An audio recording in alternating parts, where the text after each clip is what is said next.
Damos paso a la siguiente mesa con alteraciones de la queratinización. Invitamos a las coordinadoras, ellas son la doctora María Gabriela Plaza, ella es médica especialista en dermatología, jefa de servicio de dermatología del Hospital Dr. Carlos Bocalandro, médica legista, especialista en docencia universitaria, secretaria general de la Asociación Argentina de Dermatología. Y a la doctora Silvina Sartori, ella es dermatóloga infantil, es jefa del Servicio de Dermatología Pediátrica del Hospital de Niños de Santa Fe, doctor Rolando Alasia. Bienvenidas. Muchas gracias.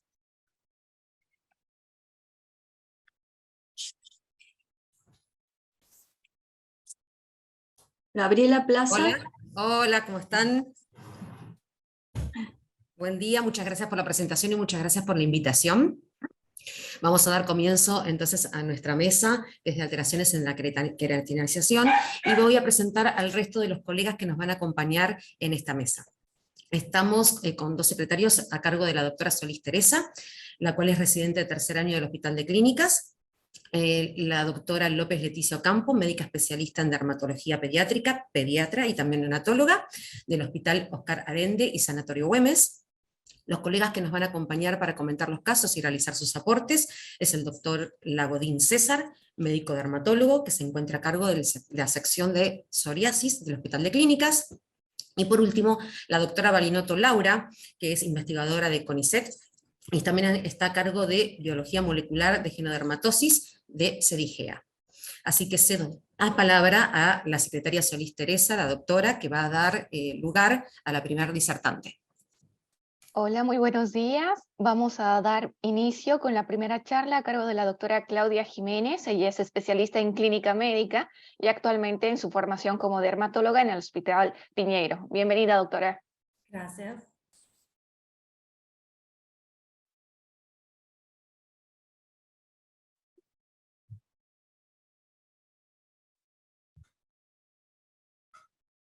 Buenos días. Bueno, les voy a presentar esta gran familia Darier de pacientes que concurrieron al servicio de dermatología del Hospital Piñeiro.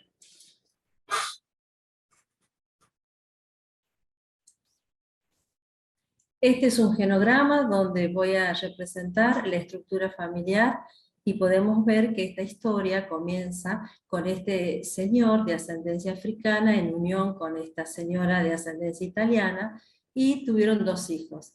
Este paciente, este señor de 64 años, que es nuestro caso número 1, y esta señora de 63 años, que es otra paciente que tenemos, pero tiene el diagnóstico por biopsia de Grover. Todos estos datos que ustedes ven acá los recolecté haciendo el interrogatorio a estas nietas. Después el segundo caso, acá vemos esta paciente de 34 años, el tercer caso, vamos al cuarto caso y el último, nuestro quinto caso sobre Darier. Y estos que ven abajo, que es descendencia de esta paciente de 37 años, todos estos hijos de 21 a 12 años, según refiere esta señora, viven en el sur de la Argentina y tienen diagnóstico de Darier, hecho en el sur con biopsia. Esta otra paciente también que consultó afuera y tiene el diagnóstico de Darier. Entonces, todos estos con las flechas les voy a presentar ahora y vamos a ver caso por caso a los cuales los vimos en el hospital. El primer caso clínico, y aclaro que este paciente se presentó el año pasado en las jornadas del doctor Manín, y se lo presentó por primera vez y ahora lo vuelvo a presentar, pero junto a la familia. De 64 años de edad, donde podemos ver en la región centrofacial mayor densidad de pápulas queratóxicas, bien acentuado también en la frente, en mejillas, y en el surco nasogeniano. Y a nivel de la nariz que tiene placas milicéricas. Como antecedente no dije que es hipertensión y dislipidemia. Y en las uñas, lo característico, las uñas en forma de V, que es característica de Darier. La segunda paciente de 34 años y sobrina de este paciente, presenta lesiones en región frontal, también tenemos parte de la nariz, vemos en el cuello, en el escote, zona de escote, zonas de expuestas, digamos fotoexpuestas, y también acá en forma de B en la uña. No tiene antecedentes personales y es todas con antecedentes de Ariel. La tercera paciente de 36 años, antecedentes solo de pancreatitis, pero ella ha consultado varias, digamos, de las consultas que tiene, es esta presentación de pápulas queratóxicas, todo entre el rostro, cuello, zona de escote, que se extiende hacia los brazos y torso de los brazos. Y si podemos apreciar acá en el rostro, con costras milicéricas bien acentuadas, que hace la paciente. Después vemos acá pápulas eritematoparduscas, bien queratóxicas, aminadas, que forman una placa. Y acá impetigenizadas. Y miren el dorso de las manos, como tiene la paciente también. Y características las uñas. Ahora, este paciente es el último que vino, hace 8 días que vino a la consulta, de 13 años de edad. Ustedes van a ver cómo se presenta su rostro a nivel del pliegue del codo y a nivel del dorso de las manos. Cara interna de muslo. Este paciente ya lo hemos biopsiado y es el hijo de la paciente anterior de nuestro tercer caso clínico. Y como antecedentes tiene, que no lo dije, de epilepsia. Y por último, esta paciente de 37 años, que no tiene antecedentes personales, podemos ver estas pápulas queratóxicas en zona del escote, y más se ve acentuadas acá escoriadas por el rascado, y aquí como unas pápulas parduzcas de aspecto sucio. Y a nivel de las manos, ahí sí la uña en B que se nota apenas. A todos los pacientes le hemos pedido laboratorios de rutina, que dio todo normal, serología Bedrehl es negativa, de lo que pudimos hacer hasta serían los 4 primeros pacientes, ya que el niño falta, el joven falta el resultado, y la biopsia. Después interconsulta por clínica médica por el paciente que tenía la dislipidemia, biopsias de piel a todos, y solicitándole el estudios genéticos a CDGEA. Entonces, en el primer caso, junto con el segundo caso y el tercero, hicimos biopsia y tenemos estos resultados. Vemos una panorámica de los 3, donde hay una fisurización suprabasal con lagunas acantolíticas y células disqueratóxicas características. La célula redonda con núcleo pignótico y halo bien claro, y las células en granos con también el núcleo pignótico, pero con un citoplasma eosinófilo, con las mismas características en esta paciente y con el diagnóstico de enfermedad de Ariel. Ahora bien, con respecto al diagnóstico molecular de los pacientes que se le hizo, son el caso 1, caso 2 y el caso 5. Es el último caso que les he presentado. Y esta paciente, en estos 3 dio la enfermedad de Ariel-White. Pero, ¿por qué dice acá en revisión? Porque esta paciente dio la biopsia que es Grover. Entonces, actualmente esta biopsia está en revisión. Y el informe del diagnóstico molecular nos dice que tenemos una variante en el exón 1 que corresponde al gen ATP2A2, con una deleción de 3 nucleótidos en el cromosoma 23 de doble cadena de ADN, en la cual está presente en los familiares sintomáticos con esta variante, pero que esta variante no está descrita en la literatura. Entonces, a través de, digamos, esta variante, ya que con sus características y la frecuencia poblacional que presenta, según el Colegio Americano de Genética Médica y Genómica, lo designa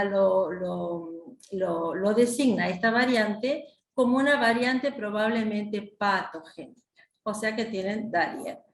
Ahora bien, en el tratamiento de estos pacientes en general, fotoprotección solar, humectación, indicarles sobre la ropa de algodón, prevención de los factores desencadenantes como el calor, la sudoración y también la fricción, y esto es importante en el apoyo psicológico de estos pacientes, ya que inician la adolescencia y tiene un componente de aislamiento y retracción en estos adolescentes y en el joven adulto por la presentación cutánea que tiene en el rostro, haciendo un impacto psicosocial de este paciente.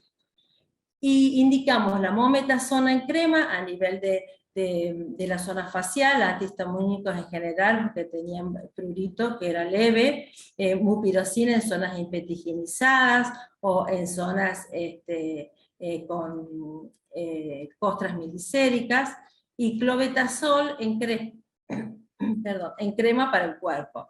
Y la citratina le indicamos de 25 miligramos a las pacientes, a 2 de las pacientes a las cuales no pudieron comprar, pero sí compró, porque tiene una obra social y pudo tener la asistencia a través de la obra social. Es nuestro primer caso clínico, donde ustedes ven la indicación de acitetrina de 25 miligramos día vía oral, cómo ha producido el cambio y con buena resolución, y que hasta ahora el paciente está bien. Bueno, para hablarles un poquito nomás de genodermatosis, en la cual es una enfermedad de herencia autosómica dominante, de penetrancia completa y expresividad variable, como les dije, de inicio en la adolescencia, y la mutación estaría en un gen que es el ATP2A2, que codifica para la calcio ATPasa, que es la isoforma 2, que es esta, la cerca 2, que está en el retículo endoplasmático, que lo que hace es introducir el calcio al retículo endoplasmático. Entonces, al estar alterada, se produce una alteración en la homeostasis del calcio a nivel celular, produciendo la alteración en la adhesión celular, y a su vez tenemos los trastornos de queratinización en la piel, en mucosa y en uñas en B, que es signo patognomónico de Darien. Pero no solo de la parte dermatológica podemos hablar de Darien, sino también está asociado a la enfermedad de Darien al componente no dermatológico, que sería a la diabetes tipo 1, a la insuficiencia cardíaca que está relatado, y también a problemas neurológicos como la epilepsia y trastornos neuropsiquiátricos como el trastorno bipolar, la esquizofrenia, y también se ha visto pacientes con retraso mental leve. Bueno, y ahora por último, el interés del caso es presentarle esta genodermatosis poco frecuente, pero también destacar, digamos, la cantidad de integrantes que tenemos afectados en esta familia por esta enfermedad. La educación de la fotoprotección, a la cual estos pacientes en verano tienen sus problemas cutáneos, y por sobre todo el control posterior permanente en consultorios dermatológicos, y la importancia del consejo genético, y por sobre todo el diagnóstico molecular, que tenemos esta dicha en el país de tener CEDIGEA, que lo dirige la doctora Mansur, y con todo su equipo, que también pudieron atender para la resolución del diagnóstico molecular a estos 3 pacientes, y saber qué es lo que tienen. Bueno, esta es la bibliografía, y este es el borrador que hice cuando las interrogué a las pacientes, 2 de las pacientes, y a cual ella es la más interesada en saber qué es lo que le pasa y querer encontrar una resolución, como ella me dijo, para el problema de esta enfermedad, que no sabemos qué tenemos. Así que, bueno, eso les transmito, y ojalá se pueda resolver en toda esta familia, porque la verdad que son gente joven, la mayoría de las jóvenes mujeres, y que se pueda encontrar un camino, ¿no?, loable para que puedan estar mejor. Muchas gracias por la atención, y espero haber transmitido sobre este caso. Gracias. Muchas gracias, doctora Jiménez. Ahora invitamos a la doctora Balinotto y doctor Lagodín, si quieren hacer algún comentario sobre este caso, sobre estos casos tan interesantes de Darien. Sí, bueno, buenos días, muy bueno el caso, bueno, la serie de casos, ¿no? Esta familia tan grande, y al haberse encontrado una variante que no ha sido descrita todavía en la literatura, sería muy interesante si la familia accede a analizar los familiares que no están afectados, sobre todo los mayores, porque los menores no vamos a saber todavía si están afectados o no. Y si en el caso de no encontrar esta variante en los sanos, obviamente podremos confirmar definitivamente que esta variante es la patogénica, ¿sí? Eso sería muy interesante. Y bueno, tenemos muy poco tiempo, pero sí, recalcar que es una enfermedad muy poco frecuente, con expresividad variable, que eso también puede confundir un poco cuando se hace el cuestionario a la familia, porque puede ser que la madre no haya tenido, pero recuerden que la abuela sí, entonces hay que prestar atención a eso, que puede ser que parezca que se salta una generación, pero en realidad es que la expresividad es variable y pueden tener la variante patogénica de todas formas.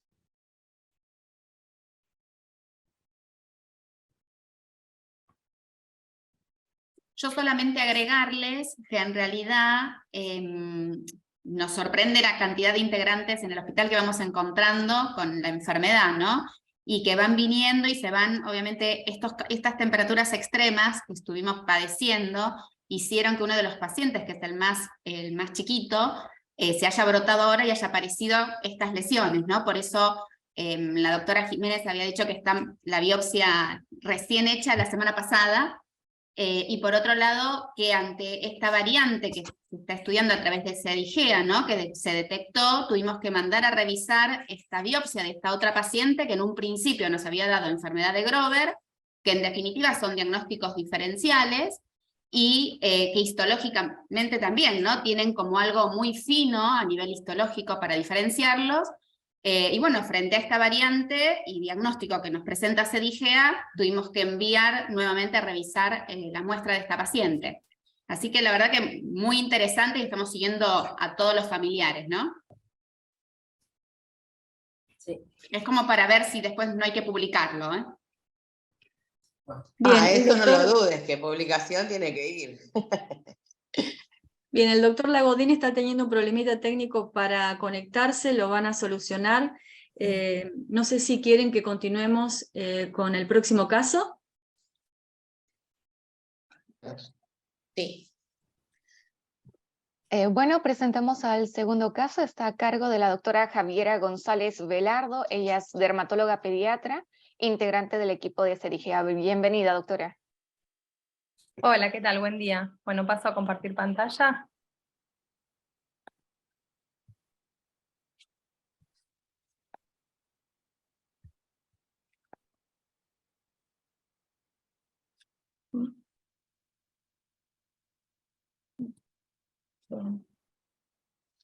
Creo que estamos viendo la última. Sí. Voy a ver un minutito. Entonces las fotos. No les quiero pasar todas. Bueno.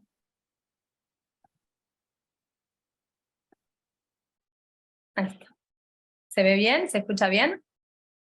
Sí, perfecto. Perfecto. Buenísimo. Bueno, ¿qué tal? Buenos días a todos. Yo voy a presentar dos casos de queratodermia palmoplantar epidermolítica en dos miembros de una misma familia con estudio molecular y correlación genotipo-fenotipo. Bueno, el primer caso clínico es un paciente de sexo masculino de 13 años con una queratodermia palmoplantar desde los primeros días de vida. Y estas son las imágenes del paciente. Vemos una facie desarmónica, sin lesiones en rostro, sin lesiones en tronco. Podemos ver también las rodillas y los codos que no presentaban lesiones.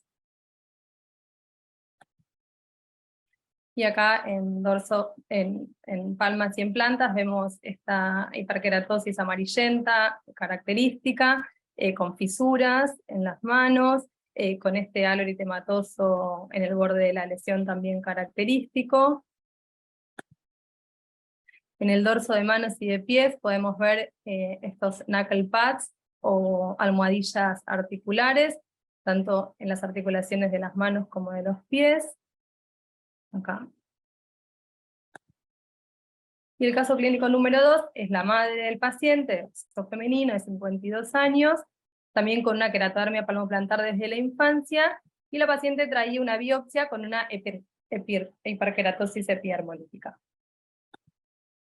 Estas son las imágenes de la madre, con también la misma hiperkeratosis amarillenta, con algunas fisuras en palmas y plantas. Podemos ver también las articulaciones de los pies, los knuckle pads o almohadillas articulares.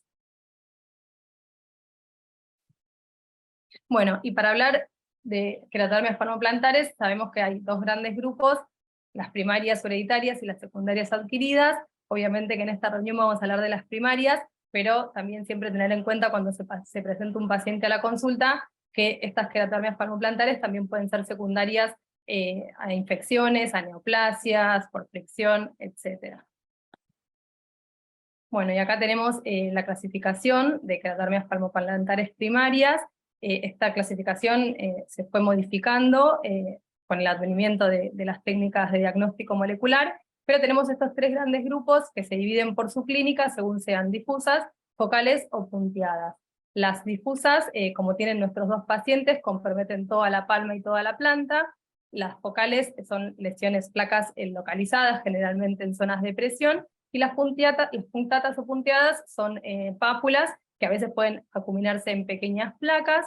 A su vez, esos tres grupos se subdividen según tengan síntomas asociados o no tengan síntomas asociados, y nuestros pacientes no tenían ningún síntoma asociado, vimos que no tenían compromiso como otras queratodermias palmoplantares de rodillas, de codos o en algún otro órgano, y con el antecedente de la biopsia de la mamá epidermolítica nos orientamos en este grupo.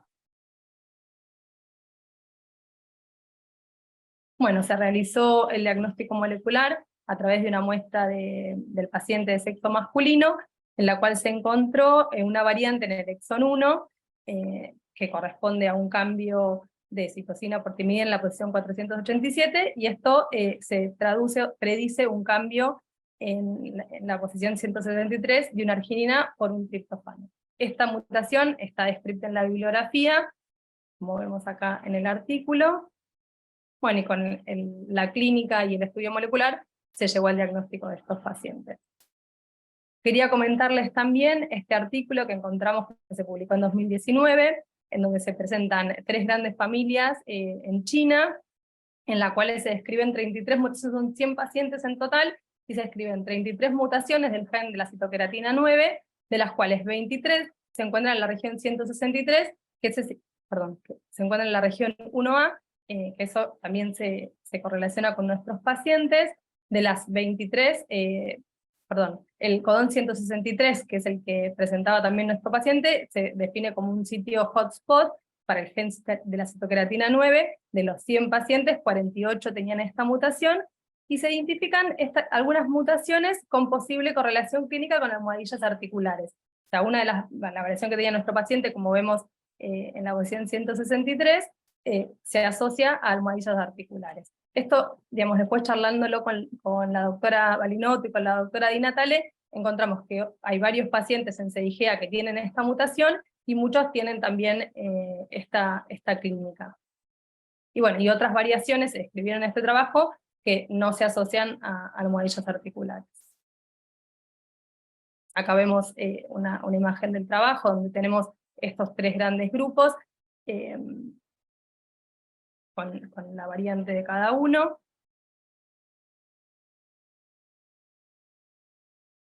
Bueno, y para hacer un breve resumen, la queratodermia palmoplantar epidermolítica es una enfermedad autosómica dominante, en el cual hay una mutación generalmente en el gen de la citoqueratina 9, aunque hay también descritos en la citoqueratina 1, hay una prevalencia aproximada de 4.4 cada 100.000 habitantes, clínicamente se presenta con hiperkeratosis amarillenta, difusa, con estialo eritematoso, puede haber fisuras, puede haber hipohidrosis y almohadillas articulares, y también camptodactilia, que nuestro paciente también tenía, una ligera camptodactilia en el quinto dedo de la mano.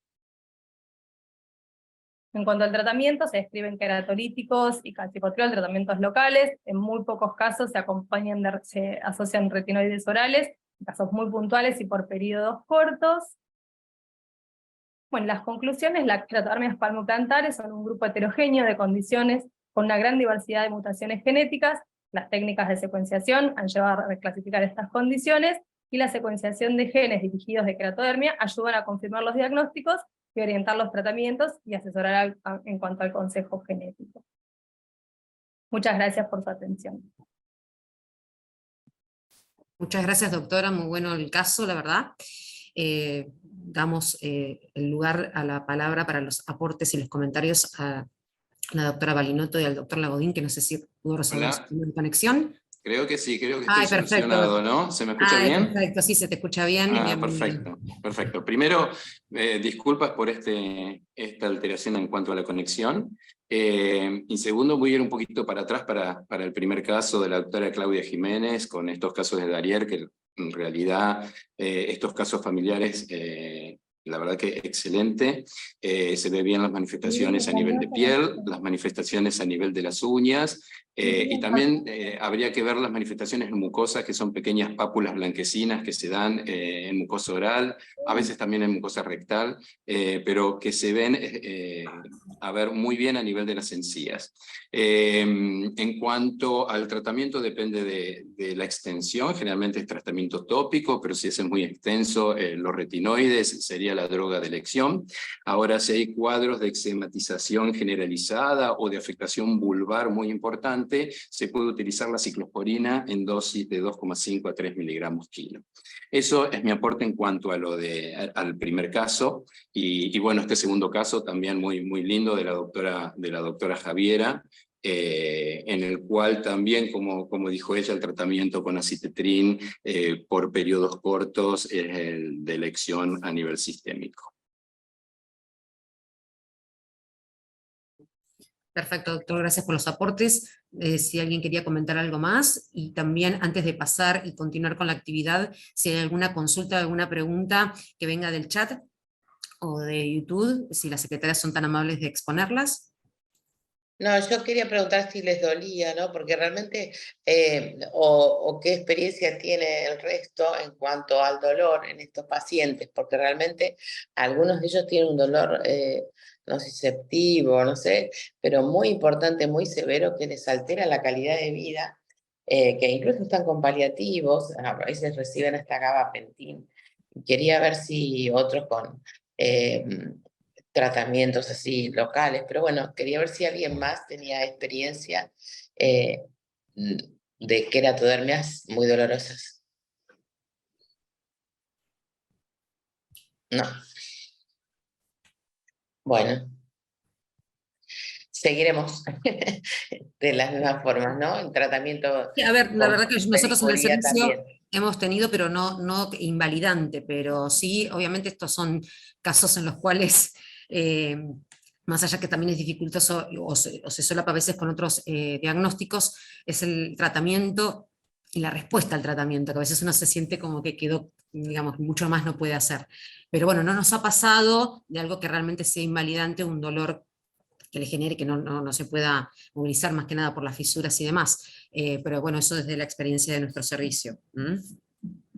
Gracias. Bueno, tenemos una pregunta del chat del Zoom y dice, desde el interior, ¿cómo podemos acceder al estudio para un diagnóstico molecular de alguna genodermatosis?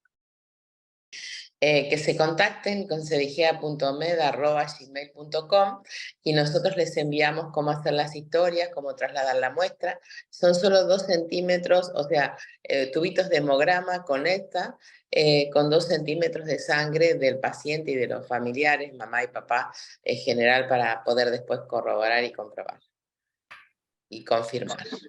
Y una historia clínica muy extensa y completa, consentimiento Sí. informado y fotos de los pacientes. Claro, porque eso le dije que me escribieran al CEDIMED que le íbamos a enviar todas las cosas, ¿no? Que sí, es una historia clínica grande, pero bueno, eso es fundamental para poder hacer. Si no tenemos el consentimiento informado, la historia clínica y las fotos, no podemos procesar la muestra. Ya no tenemos más preguntas. Disculpa, ¿me puedo decir algo? Gracias al doctor por lo que dijo, pero estos pacientes que he presentado, ninguno ha tenido manifestaciones en mucosa. Ah, perfecto, muy bien. Ninguno, eso Bien, no bien. dicen, ninguno. Es importante. Sí, Sí. gracias. Excelente. Perfecto, entonces continuamos dándole la palabra a la doctora López Leticia, que presentará los 2 siguientes casos. Entonces tenemos el tercer caso, es la doctora Paula Luna, ella es dermatóloga y dermatopediatra del Hospital Alemán, que está a cargo del fellow de dermatosis inflamatorias. Bienvenida, doctora. El caso pasa grabado de la doctora. Perfecto. Hola, ¿qué tal? Soy la doctora Paula Luna, soy dermatóloga y dermatóloga pediátrica del Hospital Alemán y les quería agradecer enormemente la invitación hoy a compartirles un caso. Lamentablemente no puedo estar de manera presencial, ya que estoy participando de un evento dermatológico, pero sí no quería perder la oportunidad de compartirles este caso. Muchísimas gracias a las autoridades de vuelta por la invitación. Bueno, este es un paciente varón de 32 años con antecedentes personales de dermatitis atópica en la infancia. Lo digo entre comillas porque después probablemente todo cierre un poco. Se consulta por primera vez de manera virtual. Él vivía en Nueva Zelanda, había vivido durante muchos años en Argentina, había hecho todo el primer camino de su diagnóstico en Argentina, pero luego se había ido a vivir al exterior y en la época de la pandemia pudimos facilitar las consultas virtuales, entonces me consultó de manera virtual. Él nos contaba en ese momento que tenía antecedentes de diagnóstico de pityriasis rubra pilaris desde 2007. Al inicio había sido leve, con compromiso en las manos y en los codos, pero luego se había extendido de manera cefalocaudal y se había ido generalizando. En el 2011, el doctor José Casas evalúa la biopsia e informa que se trataba de una pityriasis rubra pilaris, ya que tenemos el informe, pero no tenemos lamentablemente las imágenes. Ya sabemos qué sucedió con el doctor Casas, lamentablemente, pero bueno, sí contamos con el informe, y el informe es bien compatible con pityriasis rubra, hiperkeratosis compacta y también hiperkeratosis folicular, parakeratosis alternante bidireccional y moderada infiltración linfocitaria. Siempre nos gustaría tener este tipo de biopsias para una pityriasis rubra. Había hecho tratamientos con PUVA, con 9 de banda angosta con buena respuesta, y había realizado tratamiento con isotretinoína entre 2011 y 2012 con relativa respuesta. Entonces, la primera consulta con nosotros fue en noviembre de 2021 de manera virtual.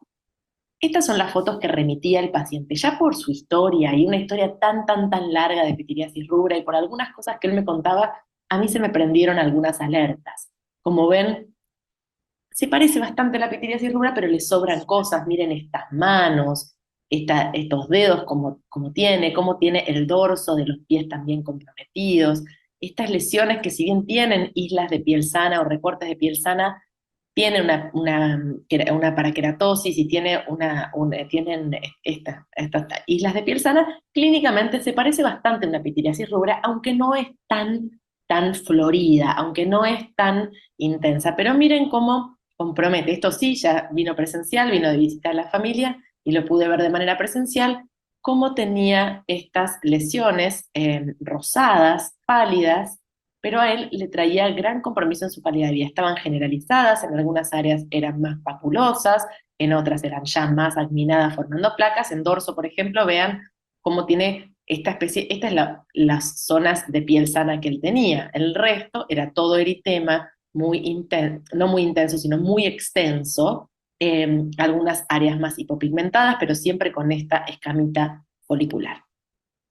De vuelta, algunas áreas un poco más extensas. A él esto realmente le comprometía su calidad de vida, como podemos ver en las piernas también.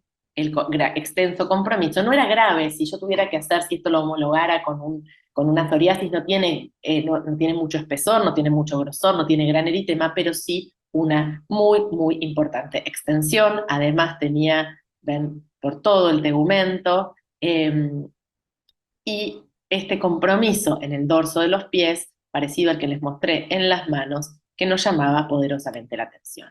Además tenía compromiso facial, compromiso de los párpados, pero no tenía queratodermia palmoplantar, y eso también llamó nuestra atención. Sí tenía estos dedos con un aspecto peculiar y esta piel brillante en el dorso, como les mostré, de los pies y también de las manos.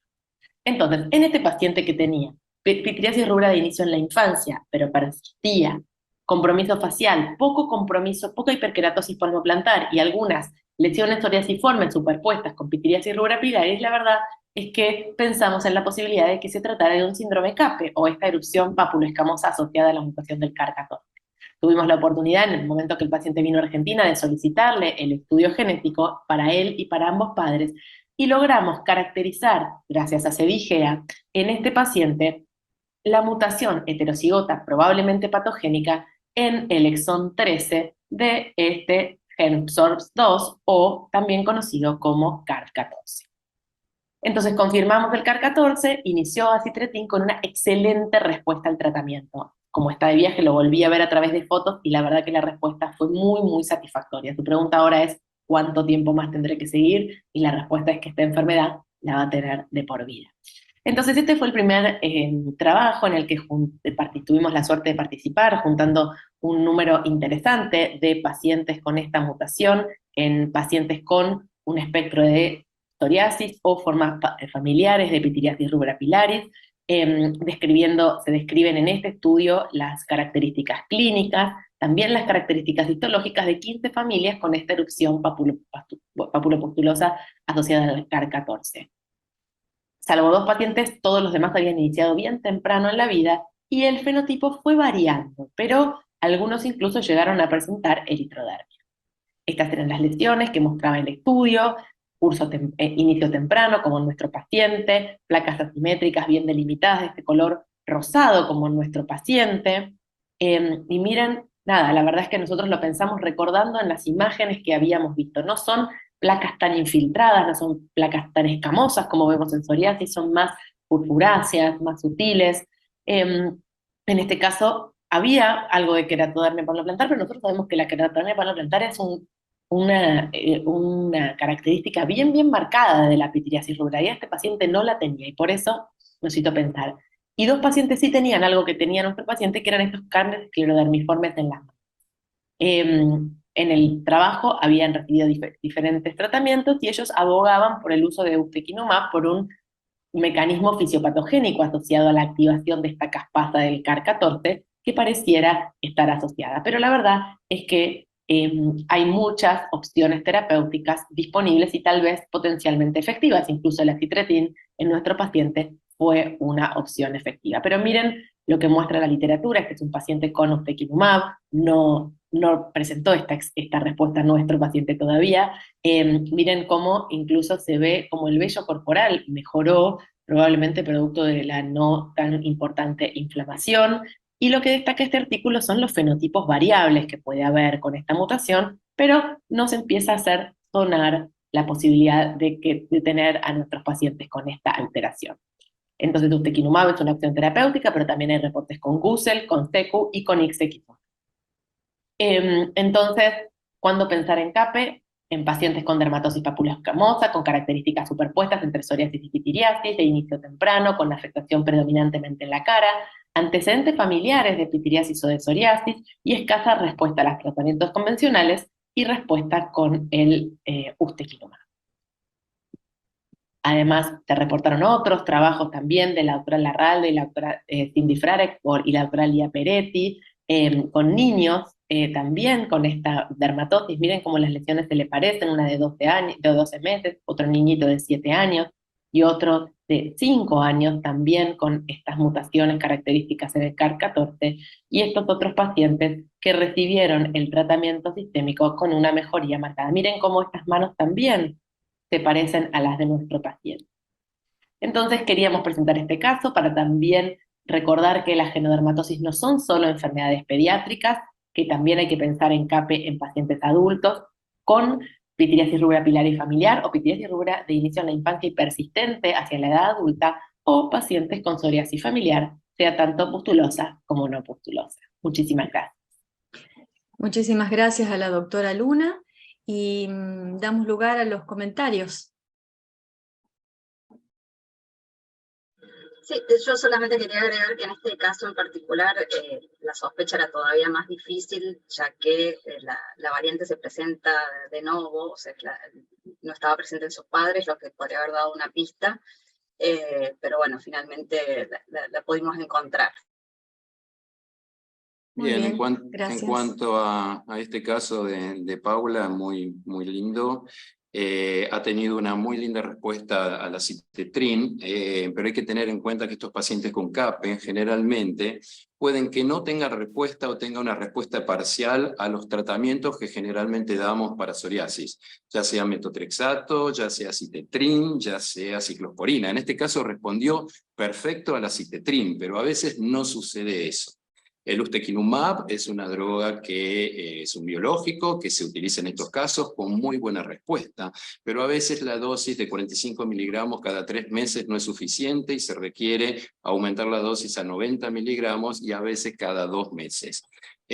Otro de los biológicos que funcionan muy bien son todos los biológicos que inhiben la vía de la interleuquina 23. Sería el guselkumab y el risankizumab, que también andan muy bien en esta entidad. Y los anti-interleuquina 17, ya sea secukinumab e ixekizumab, también hay artículos que hablan de una buena respuesta.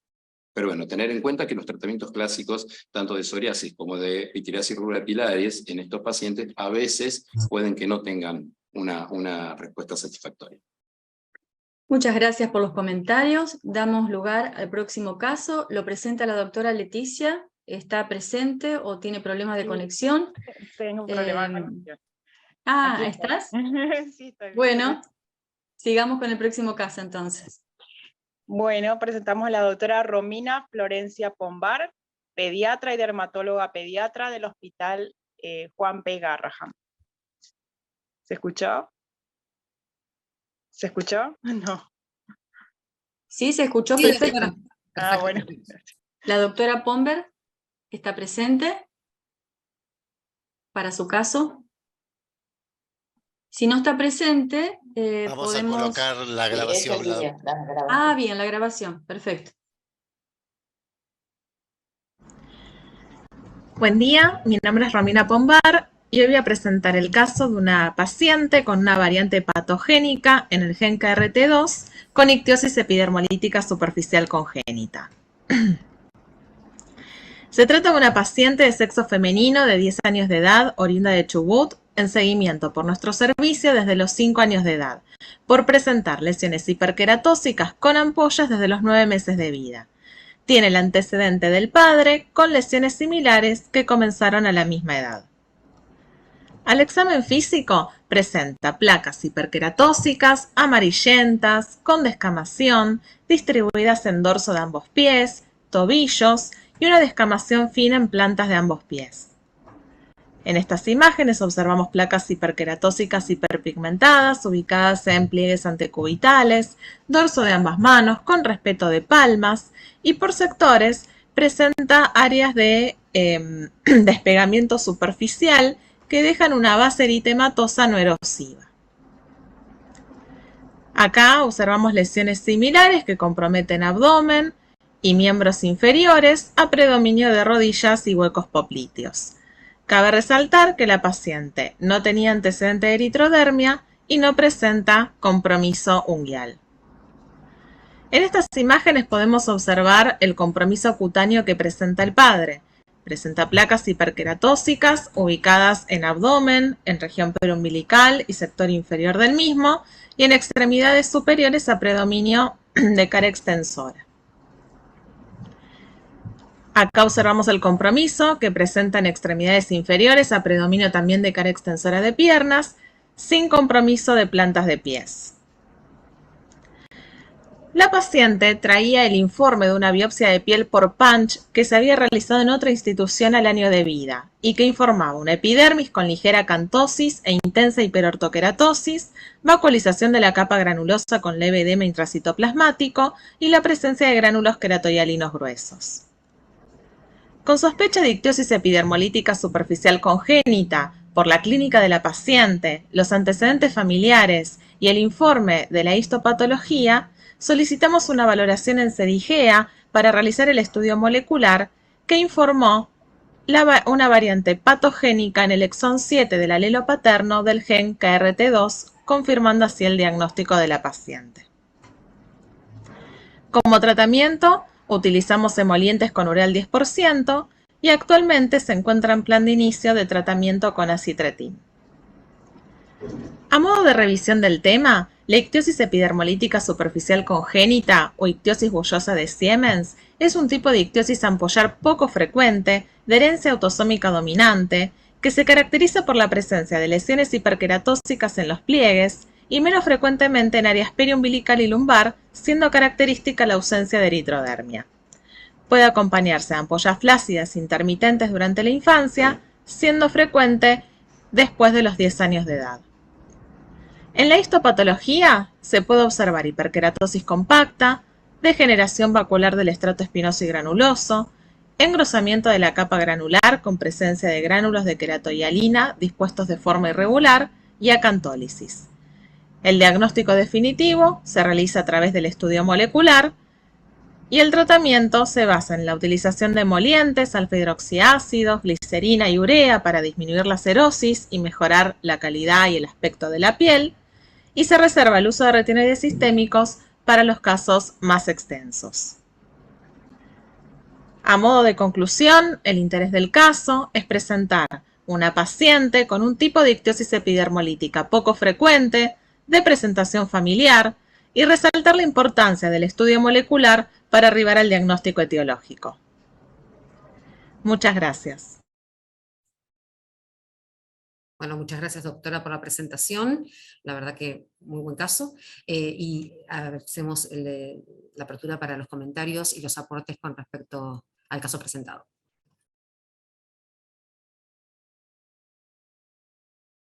Doctor Lagodín, doctora Sí, Ballino. es un caso muy completo y está totalmente cerrado, así que muy bueno. Gracias. Sí, solo agregar que bueno, la baja incidencia, ¿no?, de este tipo de ictiosis que se presenta en uno cada 500.000, lo cual es muy baja y no es dentro de las enfermedades poco frecuentes, es de las menos frecuentes, así que bueno, está bueno que se hayan presentado estos casos para que se conozcan y se puedan detectar más rápidamente. Tal cual, bueno, muchísimas gracias. ¿Hay alguna consulta o alguna pregunta en el chat? Así podemos continuar. Tenemos una que quedó pendiente y la doctora preguntaba ¿a qué dosis y en qué periodicidad se le indica los retinoides orales para queratodermia palmoplantar? Del caso anterior, por favor. Sí. Perdón. ¿Está Javiera? Sí, Javiera. No, bueno, quería comentar que la dosis de acitretin, bueno, hay una dosis de inicio que es a 0,3 miligramos por kilo por día, los primeros 2 a 4 semanas, y después hay una dosis de mantenimiento a 0,5 miligramos kilo. Digamos, esto generalmente es en pacientes que tienen, bueno, como referíamos antes, dolor, mucha molestia, incapacidad, que no son los casos más frecuentes en las queratodermias palmoplantares, digamos, epidermolíticas. No sé si querían hacer otro comentario. Perdón, doctor. No, la dosis está entre 0,25 a 0,5 miligramos kilo, y creo que la pregunta también estaba referida a cuánto tiempo, o esa intermitencia que uno hace. Bueno, uno lo administra hasta que mejora el cuadro, disminuye la queratodermia, el paciente no tiene tantos síntomas, ahí uno puede suspenderlo, seguir con tratamiento tópico, y en caso de que nuevamente aparezcan las lesiones y ya sea por los síntomas o la imposibilidad a veces en cuanto a la queratodermia plantar de poder a veces caminar correctamente, uno vuelve a iniciar el tratamiento. No sé, Javiera, si ustedes lo usan de la misma manera. Sí, y digamos también esto que el tema del compromiso, el dolor, también tiene que ver con el uso que se le da, digamos, de la gente que por ahí hace trabajos manuales, va a tener más compromiso, entonces también tiene que ver con eso. Si caminas, si andas, si es un albañil, bueno, etcétera. Sí, y también es bueno ir acompañados también la parte de tratamiento, de ortopedia, los que hacen fisiatría, el uso de plantillas, porque después cuando son más grandes empiezan a tener artrosis de cadera precoz, de rodillas, porque tienen mal la pisada del dolor. Por eso es que es importante trabajar así en un equipo para evitar después las complicaciones, ¿no? Y hay algunos tipos, por ejemplo, la queratina 1 sigue alterada, una queratodermia, por eso el acitretin tampoco responde. Algunos van, otros no. Es difícil, por eso siempre uno está ahí en la duda qué otra cosa podría hacerle, ¿no? Perfecto, bueno, muchísimas gracias por los aportes. Entonces damos lugar a la doctora Sartori, que presentará a la siguiente disertante. Bueno, continuamos con Luz Velázquez Perdomo, especialista universitaria en dermatología pediátrica, integrante del equipo de SEDIGEA, Hospital de Clínicas José de San Martín, Facultad de Medicina UBA. Te escuchamos, Luz. Muchas gracias, Silvina. Paso a compartir el siguiente caso.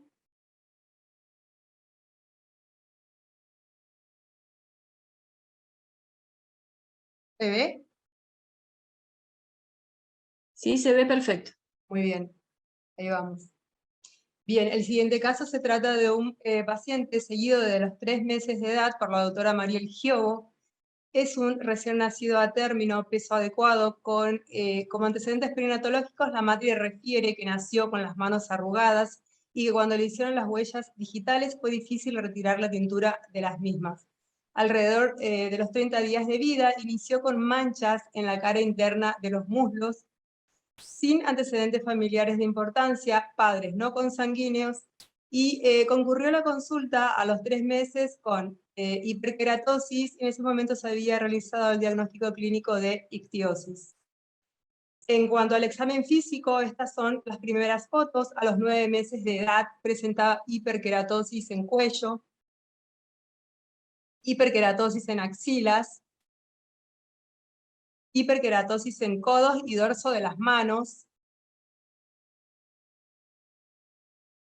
Al año y 6 meses desarrolló una queratodermia palmoplantar. Esa hiperkeratosis de dorso de manos y rodillas se hicieron más evidentes. Aquí hiperkeratosis en rodillas, hiperkeratosis en la articulación de los codos,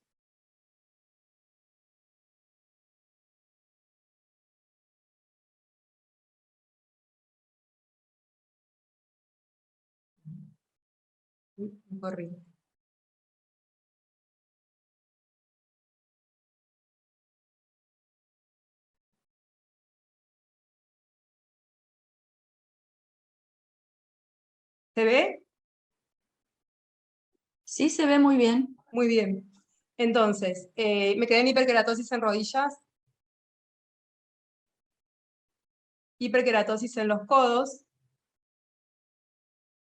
En el curso de los años se fueron realizando distintos, digamos, estudios de laboratorio. Todos dieron normales: valoración neurológica, cardiovascular dentro de límites normales, desarrollo psicomotor normal. Se había realizado una biopsia cutánea a los 6 años de edad, que es esta.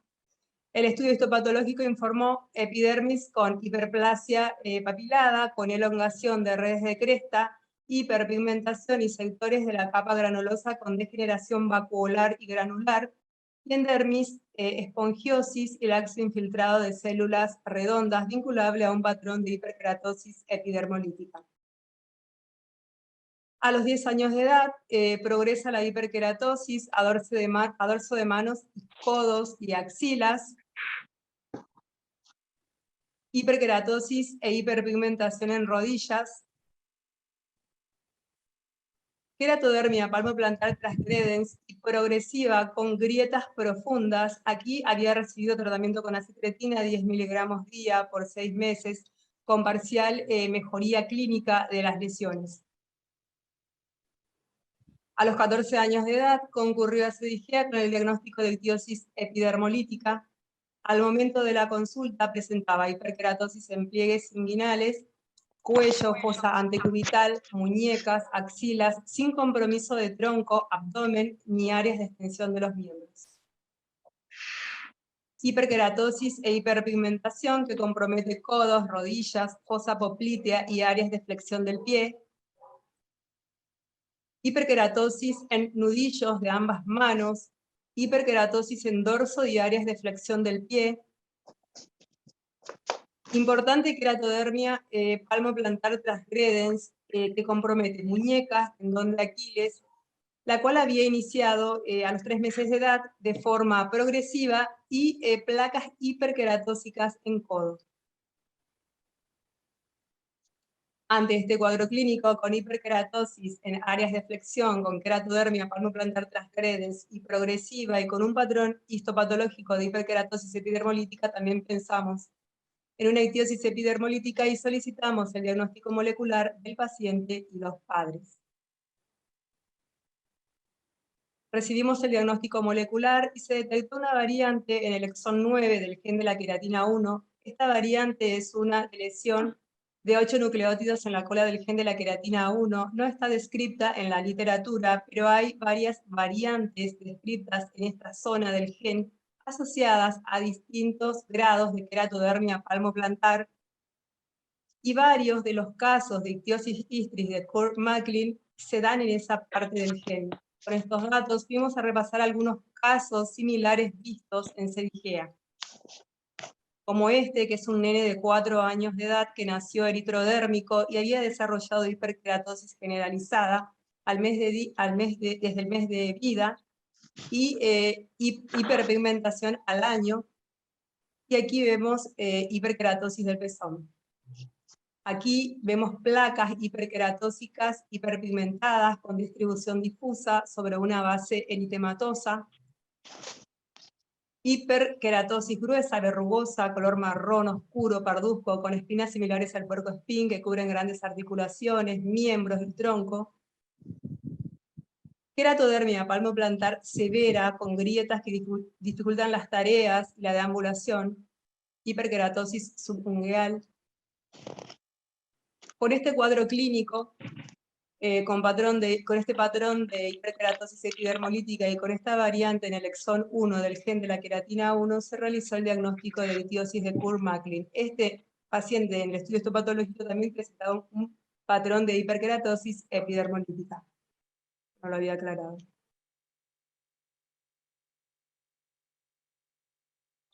Este caso se trata de un recién nacido que nace con eritrodermia y ampollas, que desarrolló episodios recurrentes de placas anulares eritemato-escamosas en tronco, axilas, símil psoriasis, hiperkeratosis en la nuca, hiperkeratosis en rodillas, en fosa poplitea y antecubital bilaterales y simétricas, keratodermia palmoplantar, transgredens y progresiva,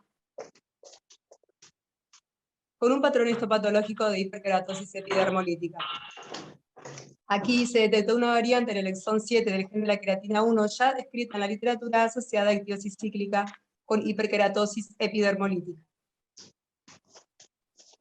Y confirmamos aquí el diagnóstico de ictiosis epidermolítica variedad anular. Este caso, y fuimos mirando y nos acordamos de este caso con hiperkeratosis en nudillo, en los nudillos de las manos, distrofia ungueal, keilitis y retraso madurativo, con keratodermia palmoplantar que consultó a CEDIGEA con el diagnóstico de síndrome de Olmsted, y se detectó una variante en el gen SLU-RP1, que según la literatura se asocia a casos de mal de Meleda. Y así fuimos buscando y comparando y repasando, fuimos a buscar en los trabajos y encontramos una entidad con la clínica, distribución de las lesiones y la evolución de este paciente. Se trata de una keratodermia palmoplantar no sindrómica de herencia autosómica dominante que se debe a variantes en el gen de la queratina 1. Es una keratodermia palmoplantar transgredens y progresiva no mutilante que puede extenderse sobre las muñecas, el dorso del pie y que característicamente compromete el tendón de Aquiles y presenta un halo rojo violáceo característico, que inicia en general poco después del nacimiento, igual con este paciente, y además no nace ni eritrodérmico, ni con ampollas, ni con un fenotipo de bebé colodión, y puede presentar hiperkeratosis a distancia en codos, rodillas, muslos, pliegues inguinales, fosas antecubitales y axilas, igual que el paciente que vimos, con un patrón histopatológico de hiperkeratosis epidermolítica. Ante este cuadro clínico con keratodermia palmoplantar transgredens, con un borde eritematoso que compromete característicamente el tendón de Aquiles, con hiperkeratosis en codos, rodillas, pliegues, y con un patrón histopatológico de hiperkeratosis epidermolítica y con una variante en el gen de la queratina 1, confirmamos el diagnóstico de enfermedad de Grader, la cual se encuentra en el grupo de las keratodermia palmoplantar no sindrómicas difusas. Para concluir, presentamos un paciente con keratodermia palmoplantar transgredens que simula una ictiosis epidermolítica con keratodermia palmoplantar y que corresponde a la enfermedad de Grader, que es una forma rara de keratodermia palmoplantar no sindrómica difusa con un patrón histopatológico de hiperkeratosis epidermolítica y que se debe a una variante en el gen de la queratina 1. Y finalmente, el conocimiento de la variante es esencial para establecer el diagnóstico correcto, brindar el asesoramiento genético adecuado para el pronóstico y es un requisito para las opciones terapéuticas que se están desarrollando para este tipo de genodermatosis. Muchas gracias. Muchas gracias, Luz. Casos muy interesantes y bien claros en la presentación. Doctor Lagodín, doctora Balinotto, ¿algún comentario? Sí, yo solo felicitar a Luz porque es un caso hermoso, excepcional. Así que yo, como soy dermatólogo de adultos, no hago pediatría, estoy aprendiendo muchísimo. Así que muchas gracias, Luz, por este Muchas caso. gracias, doctor, y muchas gracias al equipo de CDGA. Y en este Muchas caso, gracias a todos. particularmente como lo presentó Luz, es un buen ejemplo de cómo diferentes variantes en un mismo gen nos van a dar, o sea, a pesar que es el mismo gen, vamos a tener diferentes fenotipos, y al revés, por ahí vemos algo que decimos, esto seguro que está relacionado con este gen, y resulta que no, que similares fenotipos están asociados a variantes en genes diferentes. Así que bueno, este caso fue como un ejemplo muy bueno de eso. Ahora, Luz, lo que yo pensaba cuando vos ibas pasando los casos, en la calidad de vida de estos chicos, ese engrosamiento de las manos, los pies. Es muy difícil. Súper difícil. El problema está, muchos asocian hiperhidrosis, entonces las infecciones, las sobreinfecciones son el tema.